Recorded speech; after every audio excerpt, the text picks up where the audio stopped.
Hello, Maverick fans. Welcome to another edition of the Mavpuckcast. Thank you for tuning in. Jon and I are here. We have real regular season hockey to talk about. Jon, how's the season shaping up for you so far? One series in. It's always exciting to get back to regular season action. We got to talk about an exhibition 2 podcasts ago. Our last podcast was an interview with Coach Mike Gabinet, which if you haven't watched it, you should watch it. It was really nice of him to come on the podcast. Lots of interesting information and insight from him. So be sure to check that out on our YouTube channel, on Apple Podcasts, on SoundCloud. I think you're really going to enjoy it. We'd also like to thank our founding members for their support of the Mavpuckcast this season.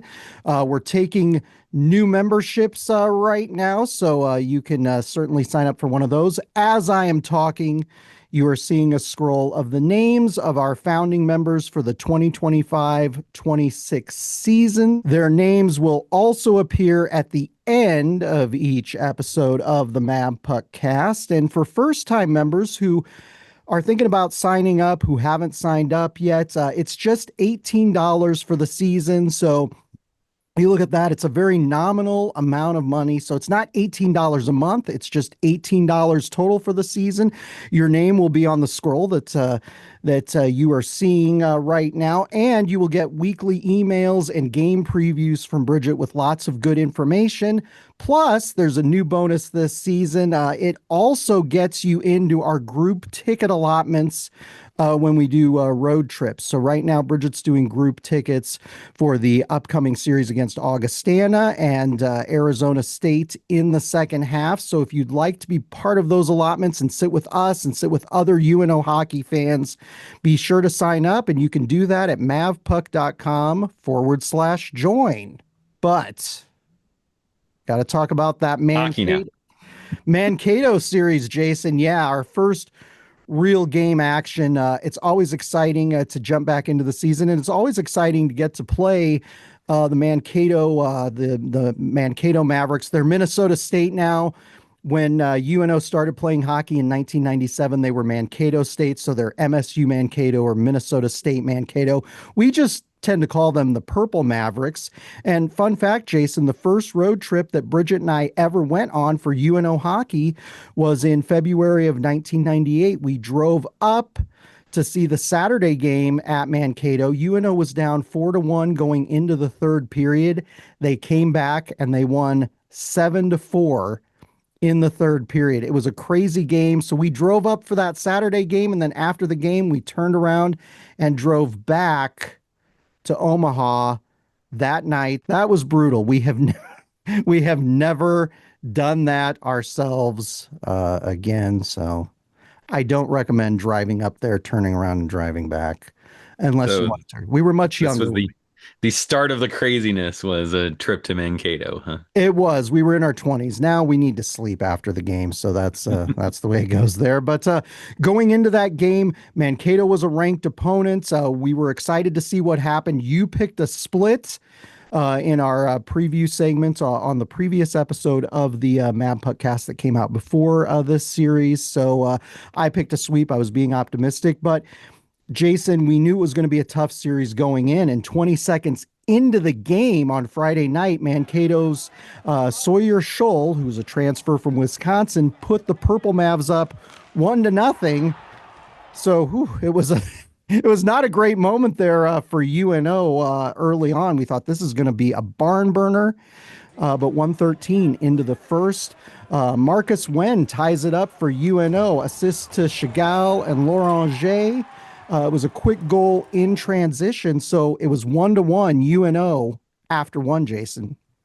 Yeah, and you were a little worried that early, not being ready out of the jump, that gives up one of those. It's kind of one of those, like, are you going to fight back? Are you going to level this out? And so pretty quickly there we get the return, and it was a great play. It was a good setup, a good pass, and then just a really nice stick handle from Nguyen to find that top corner.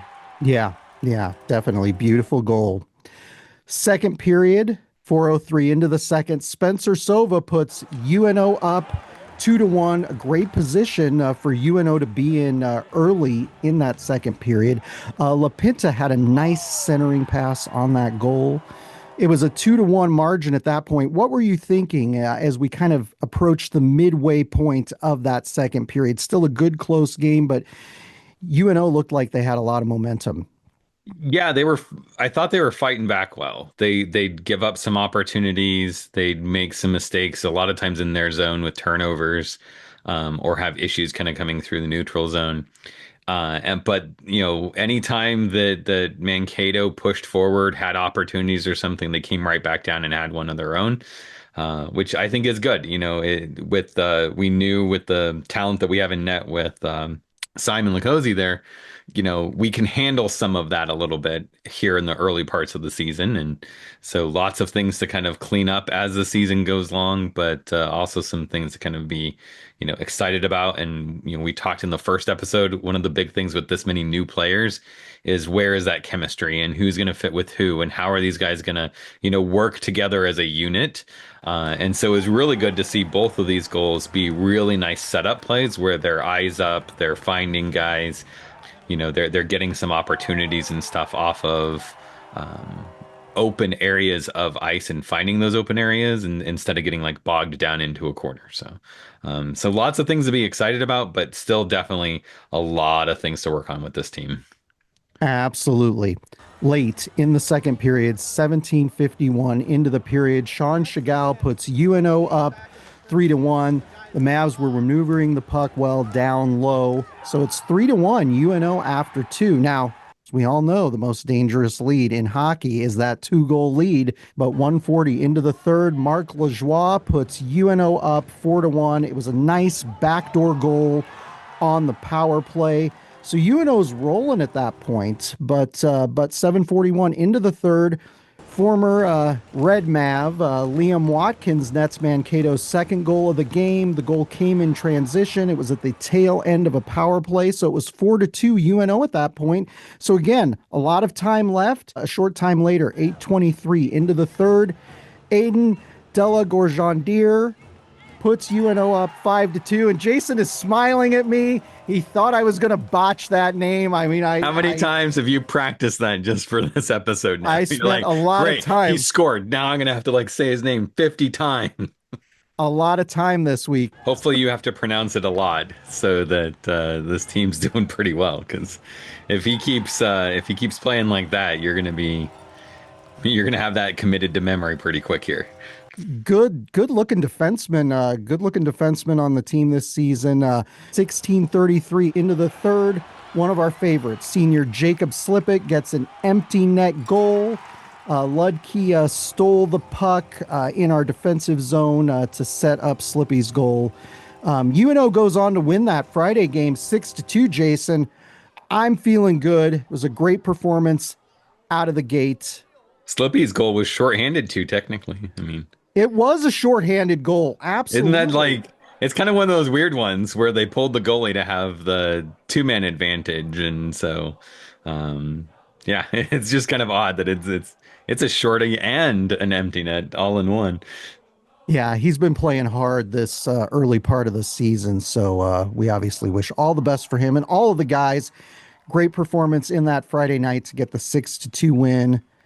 And I was feeling good going into the Saturday game, Jason. And as we've talked about with these 2-game series, it can be two completely different games, two completely different narratives from Friday night to Saturday night. And it was a totally different story in that Saturday night game. Multiple players were ejected during the game. It was kind of a hot mess. 118 into the first period. And normally we talk about goals here, right? That's my favorite thing to do. The thing I hate more than anything, Jason, is to have to go back, watch the archived game after I've watched it in person to see where the penalties happen and what they looked like. But Well, you don't have to look for them in this game. it was pretty easy. Yeah. Yeah, absolutely. 118 into the first period. Omaha's Spencer Sova is assessed a major for contact to the head and a game misconduct. I mean, his hands did go up. But he was done for the night, which I was disappointed by because he really looked good in that Friday game against Mankato. Well, and I don't know, this is one of those, it'd be really interesting to have one of the coaching staff perspective on this because that's the kind of hit that I don't know that I want him, decommitting to that. Like the guy comes across the middle with the puck with his head down. At some point you have to put the onus on the guy with the puck and say like lift your head. Like you're coming across the middle. You're not coming down a wing. You're not going into the boards where you should be protected and shouldn't expect it. This is you cutting across the middle. Every defenseman knows just cut him off. Like you don't let him cut across. And so I think the hardest part for me was like I could see a 2 minute penalty easy if you really felt like Friday night got away from you and that there were some, tempers on the ice that you wanted to kind of just squash right early in the game, I could see you saying like that's a 5 minute major because we're not going to have that game today. But I think the ejection was way too far. Like I do not see anything there that went outside of a normal hockey play that you would say, he targeted the head or he was like the guy's smaller than him, leaning, cutting across the middle. What do you expect? Like it's just going to happen, right? So give him two, set the tone, set the message that you need to be, a little cautious because you're playing on the edge and let's have, a reasonable hockey game. I think honestly, this early in the game, doing something to that level is what set this game up for a disaster because the referees were chasing themselves the entire rest of the game, trying to keep up with what is legal and what is not legal. And I don't think the players knew what was legal and what was not legal. The coaching staff didn't know what was legal and what was not legal. And so it was just this melee of a disaster. Oh, it definitely was. Mankato goes up 1-0 on that 5 minute power play. Evan Murr from Charlie Lurie. And it's a 1-0 Purple Mavs lead early. Penalties during the period were the story. Two players, one from each team, got ejected from the game. Mankato had four power plays. Omaha had three. And there was something like 3 minutes played even strength during that entire period, Jason. Yeah, like just over 3 minutes of 5-on-5 play for that. And the most of the time that we played even strength was 4-on-4 because they're like, oh man, we just gave away a five. We're gonna have to, even this up somehow. And so we played more 4-on-4 time in that period than 5-on-5. And it's weird. It's hard as a player and as a coaching staff to get a feel for what this game is.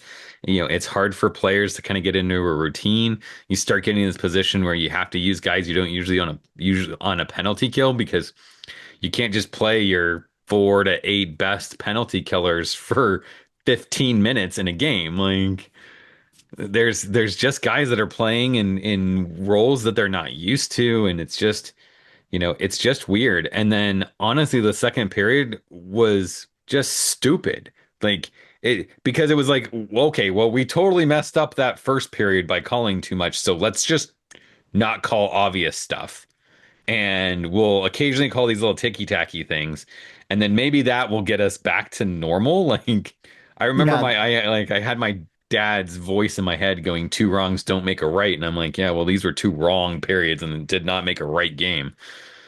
yeah, there was no flow to the game at all. And, we were talking about this at the dinner with the Mavs this last week. You know, I think sometimes people kind of define sports a little bit differently than other forms of entertainment, but I think we all look at sports as being a really high octane form of entertainment. And so, from a fan perspective, it's not entertaining watching teams play on special teams, for the overwhelming majority of a period. You really want to see that flow. You want to see even strength hockey. You really want to see 5-on-5 hockey because it's the best hockey to watch. And so, yeah, Yeah, that's the thing. Like Coach said, it was not a fun game from any perspective. They're in the entertainment business. If you're not enjoying yourself at a game as a fan, you're not going to come back. And that game was not fun to watch. It wasn't fun to watch on TV. I'm sure it was not fun to watch in person. You've made that pretty clear. So I think we're both on the same page that like that was not fun as a spectator. But I can't imagine that any of the players enjoyed that. The coaching staff obviously didn't enjoy that. So it's like Are the refs the only one who enjoyed that game? I don't know if they even enjoyed it. Like I think it got completely away from them and they had zero control over that. Yeah, And it's it just sad because these are two teams that I thought played really well on Friday.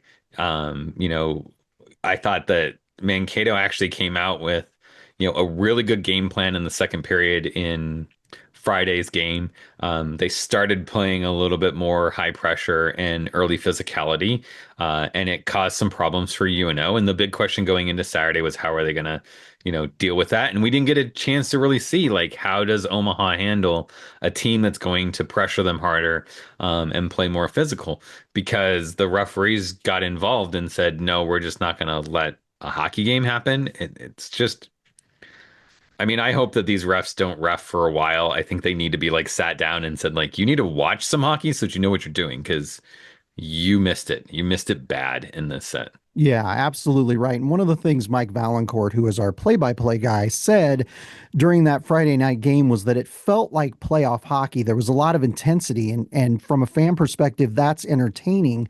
But you don't want to have the refs assert themselves too much and start to micromanage everything because it's a complete disaster typically when that happens. So 1-0, Mankato after one, going into the second period, 4:35 into the second. Former UNO Maverick Charlie Lurie puts Mankato up 2-0 on the power play.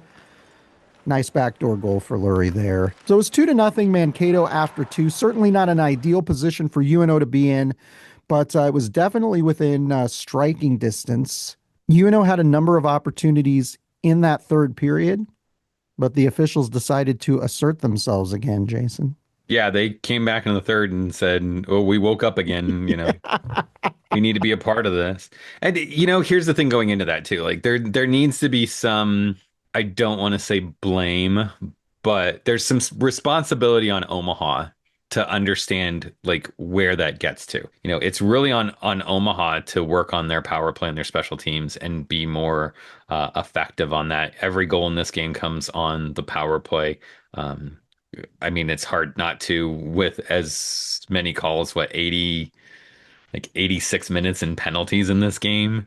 I think it was like 23, 24 calls complete, like penalties like that's a lot. That's a lot for 3 games. That's not it's an insane amount for one. It's just, but I think we've got to be better. We've got to be more, not just to force other teams. I've talked about in the podcast before, like an effective power play forces teams to play you different.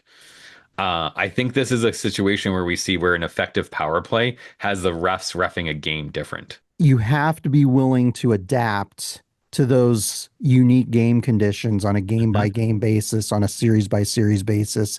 And we can't let our emotions go one way or the other just because things are not going our way. That's the way college hockey is played, Jason.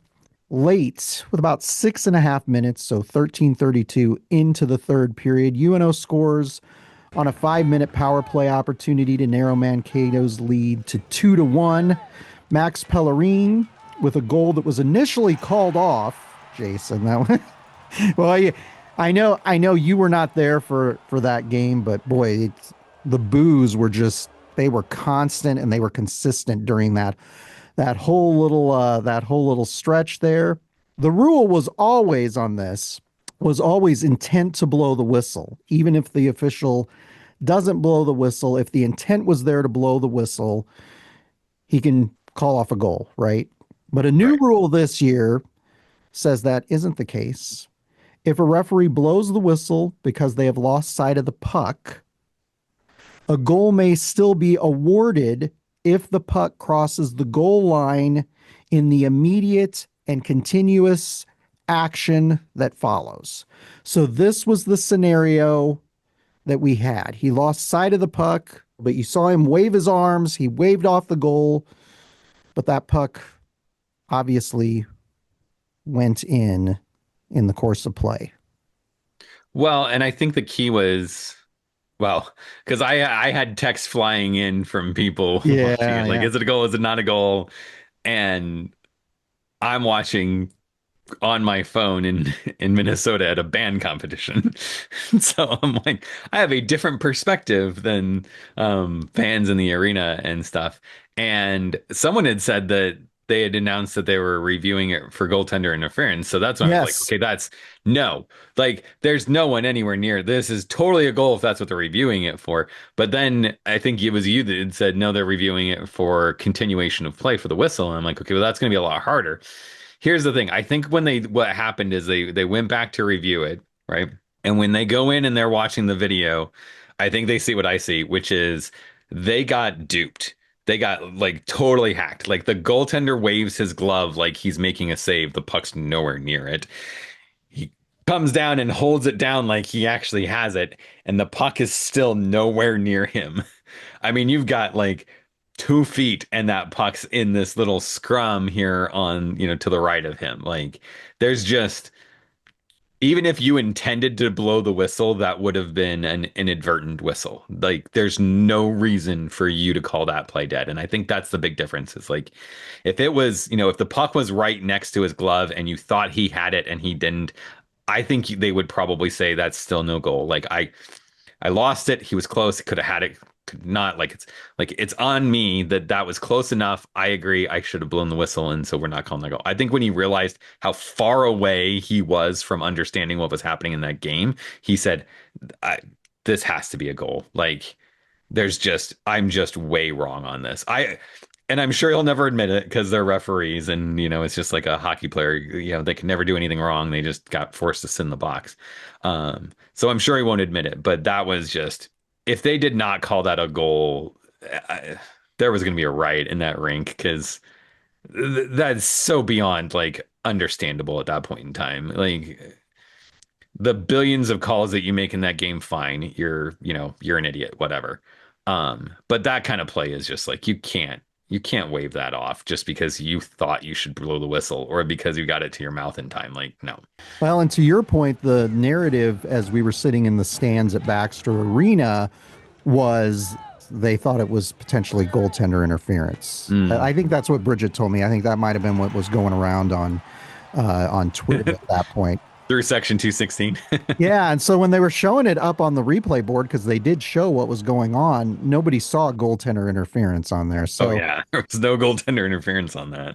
but it was a very fitting scenario to have happen during this particular game. It was like, oh, you just need one more thing. So UNO was within striking distance. They're only down one, so Yeah, pull with the goalie Pellerin's and goal. fight back. Yeah. And look, UNO made a push late, but a couple penalties, Jason, including a 5-minute major on UNO, dashed their hopes. I got to be honest with you, going back and looking at that hit, I didn't see a 5-minute major on that. I I don't honestly I don't see a penalty on that. He's changing direction. You're stopping. You stop into a guy. That's hockey. It happens.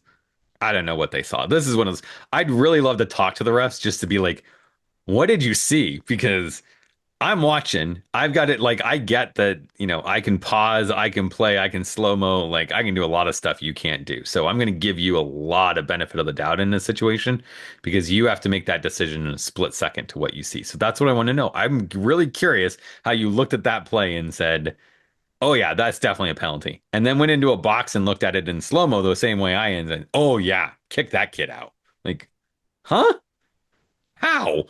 By then things had just completely unraveled, Jason. Yeah, So it didn't matter. Like at that point, they're just like, why not? Like we've already made 100 minutes, and was there an over under in penalty minutes they were betting on? Maybe. yeah, I don't know. The fans were already pissed off at that point. So Right. what's another major at this point?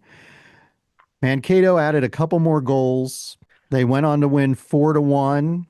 But overall, good series for UNO getting that split to start the season against good competition. UNO did get the Spirit of the Maverick traveling trophy, Jason.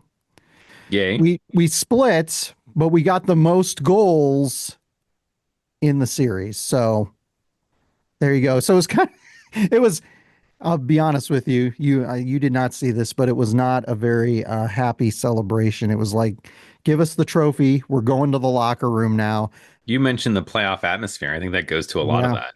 You know, when there's something on the line, like it's just something a little more. We talked about it last year when they were going to some of the series at Arizona State, the Desert Cup thing, and the what was the one in the Palm Springs? What The was the the icebreaker? Yeah, no, the icebreaker was in Vegas. that's right. Okay, The season before that, the 2023-24 season, yeah, we played out at Arizona State in the Desert Classic. Desert Classic. Okay, yeah. Okay, and then the Cactus Cup Oh, geez. is in Palm Springs. Here's the thing. There's something more to play for. Like it's not your normal series in your normal game. And I think that those kinds of things are just, they're just more fun. They're more fun for fans. So from an entertainment perspective, I think it helps. And I think for the players, like it's just nice to have something on the line and something to push for. My big takeaway from this, going into this, because Mankato was a ranked opponent, I think it proved that this team is capable of playing at that level. Whether or not they can continue to progress and get better and stay there, whether or not they can get the puck luck and the bounces that they need to be able to do this, is yet to be seen, and who knows. But I came away from this saying, this I don't know how they're going to match up against the top teams in the nation, but they should be in that conversation of saying if things go right, they could be a three seed or a four seed in a regional. Jason, I got to ask you, who is your player of the week for this regular season opening series against Minnesota State Mankato? There were a few on my list from Friday night, so but I mean Saturday was just such a disaster that it was really hard to kind of figure out who should rise to the top of that pile. And so I don't know, it's kind of a weird weekend to kind of pick someone. I think um there's a few people that stood out to me. The one that I think was really probably, for me at least, like kind of tops on my list was Laurentier. His decision making, his ability to move the puck forward. Um, he assists on a few goals. Had a really good opportunity on Friday night in front of the net when we were playing close, and so um, just making plays and being involved, and I'd love to see him develop some chemistry with someone, and it could be a really dangerous situation if he can start finding someone who can put the puck in the back of the net. He seems to be a guy that finds some space. He's able to create some stuff with his shiftiness. I know the broadcast talked once about him, you know, playing like a shift deke and then getting a shot off type of thing. And so, utilizing that and getting some opportunities, I think will be big for him. But I really liked his play. Really, really liked his play. Yeah, you've been really excited about him early this season. And he had 2 assists in that Friday night game. And he's a really talented young player. And we're excited to see how he does as the season progresses because I think he's going to be really good.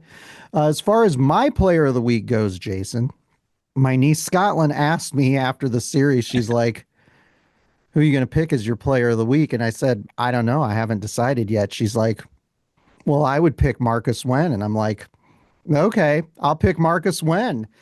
He had a goal and 2 assists on the weekend. He had 36 goals and 29 assists last season with the Brandon Wheat Kings in the WHL, playing major junior hockey in Canada. He had a really good weekend. I got to tell you, he is a player that I too noticed all weekend during that Mankato series, and I think he's going to be a really key component for this team, especially early on here, Jason. Yeah, his goal was really nice, really really nice play, and so if he's able to get someone to feed him the puck and that, and we see more of that, it'll be a really good situation. I think a lot of the guys they're starting to realize the difference in NCHC play and college hockey to what they were playing before, whatever Canadian league they were playing in or something before. And so hopefully that'll kind of help him is to start figuring out like where that is. And I think that's probably why like I didn't he was one of those at the Air Force game, the preseason game, the exhibition. I was like, I don't know. He didn't seem to really kind of fit, and he felt like he was thinking too much, and he wasn't really reacting. And I just kind of felt like he was behind a lot of stuff, and I'm like, I don't know where he's going to be. And so to see him perform like this, and like I thought that was a huge turnaround. And in youth hockey, sometimes they give at the end of the season they give awards to the player who made the most progress from where they were at the start of the season to where they were at the end. And I mean, from game to game, like this guy easily has it for me because I thought he made huge jumps, and so hopefully he can kind of keep that rolling for us. A lot of fun here early on, Jason. I'm So yeah, excited that it may not be in the past like we've always been like, okay, so this guy is really good, and every week we could make him our player of the game. So, or it's like, okay, so we know this guy, um, Simon's the one that comes to mind, like there were so many games last season that we're like, okay, he has to be a player of the game, so one of us has to pick him, and it's just a short straw who wants to take him kind of thing. I don't know with this team, like I'm looking at it going like there were players that we haven't mentioned that, did some really good stuff that any given night it could be a totally different player. Joel Plant comes to mind. Like they were saying his name so much in the Friday broadcast and then again on Saturday, just being on the puck and in the right areas. And so if he starts producing, if he has a hot game or something, like it's those kinds of things that like it could be really exciting to see this team because it's just a new guy that has a good game every weekend, and it makes you a dangerous team to play against because you can't key in and say, oh, clearly, we have to shut down, name a player kind of thing. It's like we've got to be solid top to bottom, otherwise anyone on this lineup could hurt us. yeah, you look guys like Sean Chagall, et cetera, Hmm. Marc Lajoie. I mean, it could be the defenseman one week, it could be forwards the other, it could be the goaltender. You just don't know who it's going to be. And that's kind of what makes it exciting so far this season. And it's going to Yeah. make it a lot harder for us to pick, like we did a couple years ago, where you're picking Ty Mueller, Tanner Ludke. We knew who we were going to pick pretty much from week to week. And this year it's a little more unpredictable. So I'm excited to see how all of this evolves. Jason, you've been Yeah. drinking a mixed drink I throughout our have. first segment of the podcast You here. noticed. Yes, I did notice. And I noticed because Wahoo Distillery is a new sponsor on the Mavpuckcast this season. We're very excited to have a local business on the podcast. That's really what we're striving for, is to get local homegrown businesses on here. This is a brand, Jason, that you have been working with. You know the owner. I know the owner, and they make a great whiskey. We've got a new recipe coming out. So as you're listening to this, head over, make sure you follow Wahoo Distillery on Facebook and Instagram and their YouTube channel. And I'll be posting a video on how to make this mixed drink. It's a caramel apple cinnamon. I gotta come up with a good name for it. Because I was thinking like I want to mix a drink that's like an apple pie in a glass. And so I concocted this little thing, we'll call it. And so yeah, made with cinnamon whiskey from Wahoo. And they pride themselves on being a local business, buying local, supporting local. So we thank them tremendously for helping us out with this to keep this endeavor going. If you're in the market for a whiskey or a cinnamon whiskey, you'll definitely want to hit them up, find it at your local store, or go to their website. You can actually order online and pick up in Wahoo or have it shipped to you.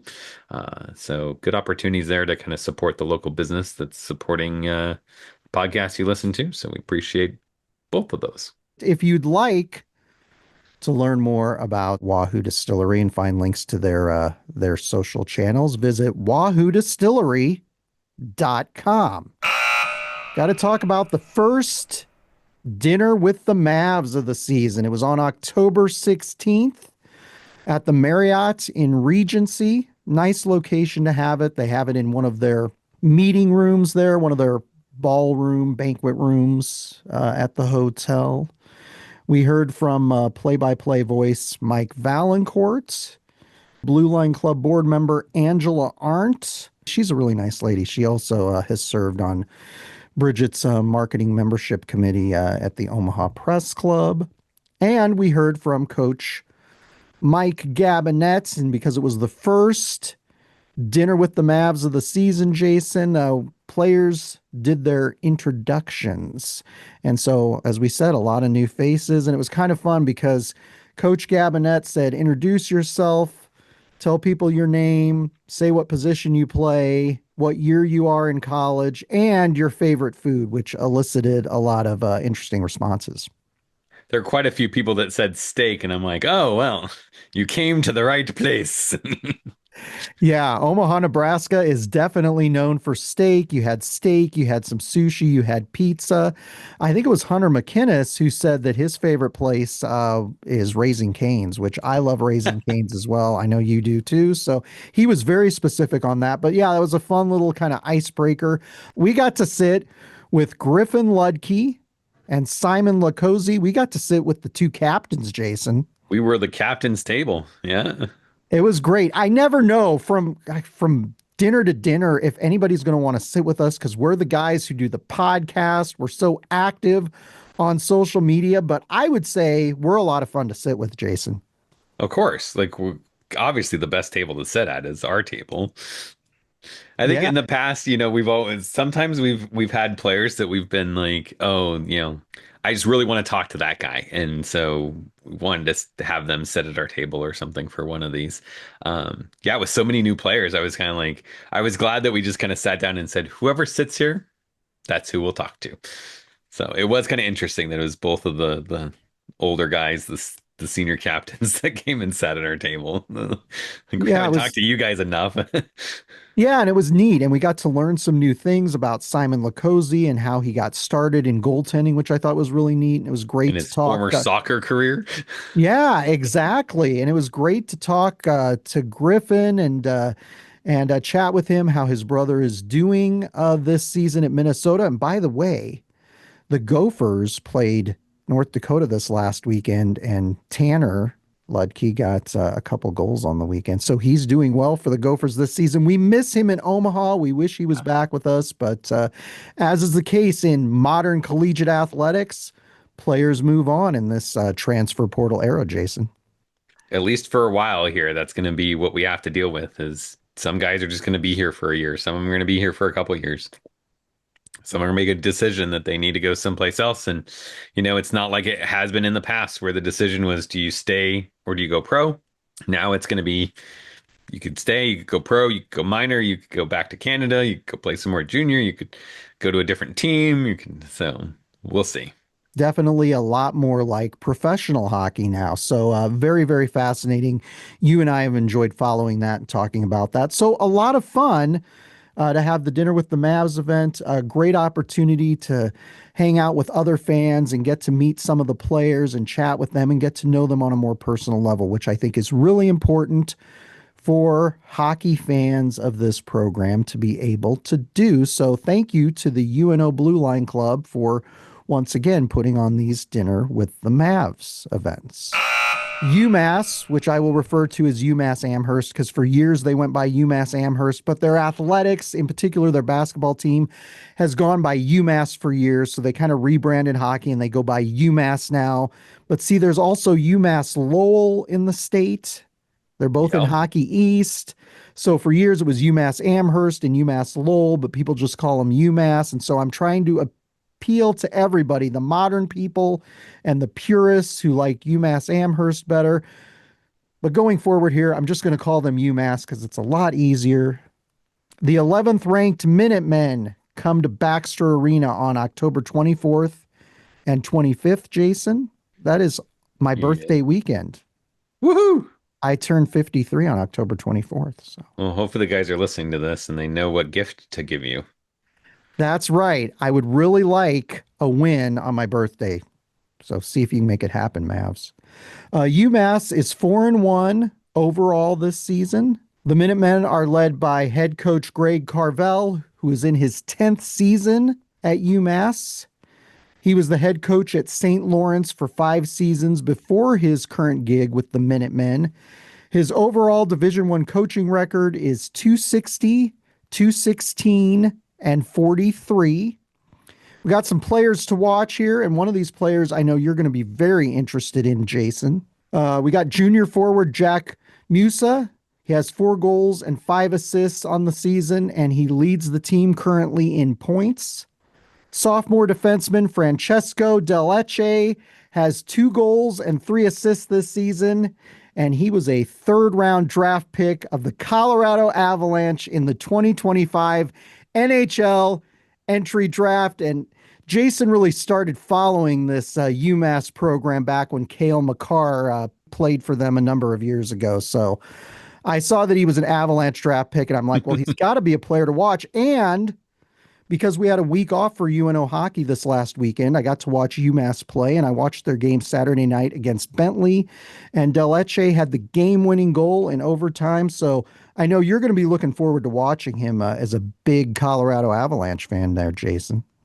It's funny having, being in that world because there's so many people that want to just compare Makar and Delache. And, he's having a good start to the season. Great shooting percentage for a defenseman. Uh, really good mobility, and that's kind of what the Avs system is. And so he'll be one that could hurt UNO if you give him too many opportunities up there. So we're gonna have to play pretty good defensive hockey. And, the power play is probably, I would say, one of the most dangerous places for him. So staying out of the box is going to be key. Well, and Jason, I'm telling you right now, you are not allowed to pick a player from another team as your player of the week. So you keep just because he's an Avalanche draft pick here. He puts up 2 hat tricks. I don't care about that rule though. I'm just, Oh boy, here. I mean, there's going to be a line that I will draw that line. Oh If a boy. defenseman for another team puts up 2 hat tricks on a weekend, I should be allowed to pick them, regardless of who drafted them. Let's hope that doesn't happen, or I'm going to be Yeah, that'd rolling be my eyes at Jason all during that episode. Speaking of hat tricks, another skater I want to point out here is freshman forward Vaclav Nestrasil. He has 5 goals and 2 assists this season. He had a hat trick against Stonehill on October 10th. It was the first time a freshman has had a hat trick for UMass in 10 years. He was picked 25th overall in the 2025 NHL draft by the Chicago Blackhawks. And as Jason knows, and a number of you know, we had a scout from the Chicago Blackhawks on the Mavpuckcast earlier this season, Rob Facca, former Maverick. So we reached out to Rob and we said, what do you know about Nestrasil? So he sent over his scouting report. He said he plays Ooh. hard in all 3 zones. He's a good north-south type winger who can make plays, and he's got deceptive skill for a big guy. So you're going to want to keep an eye on that freshman. These are the kind of like insider details we're getting on the Mavpuckcast now, Jason. So There you go. this is good. And in nets, junior Michael Robel, who played for the Omaha Lancers, has a 2.40 goals against average and a .924 save percentage, and he was selected 38th in the 2023 NHL entry draft. And we got to see him play last season when UNO played out in the Icebreaker tournament in Las Vegas and beat the Minutemen. So, Jason, this is a good-looking UMass team out of Hockey East coming into Omaha.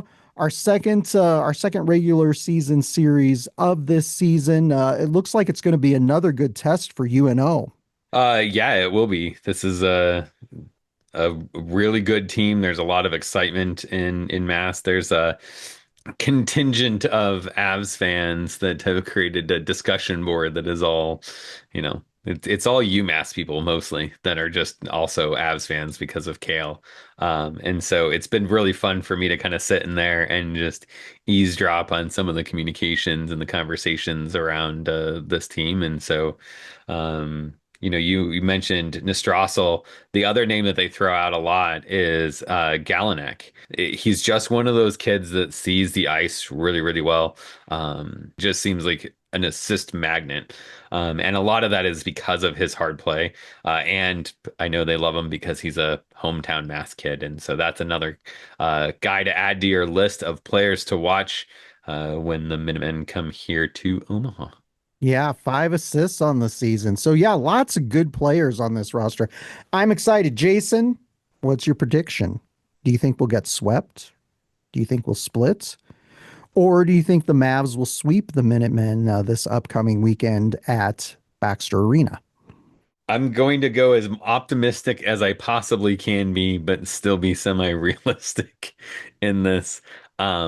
Like you said, this is a really tough test, and these East Coast teams, when they're willing to come out here, like we don't see a lot of them, and so it's a challenge. They're quality teams. They're well coached. They're usually packed with draft pick talent and NHL caliber players, and so UNO needs to be ready. I think UNO has something to prove. I think that just like I said with Mankato, there's a lot of people that don't think that this UNO team's going to amount to much.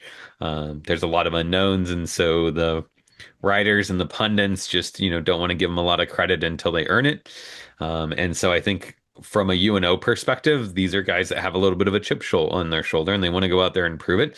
And there's no better way to prove it than knocking off, what I think a lot of people see as a lock to make the tournament with UMass. I think a lot of people think they're that good. And so to be able to steal one, I think would be a huge accomplishment. And so I will say that UNO finds a way to get it done and splits with the Minutemen.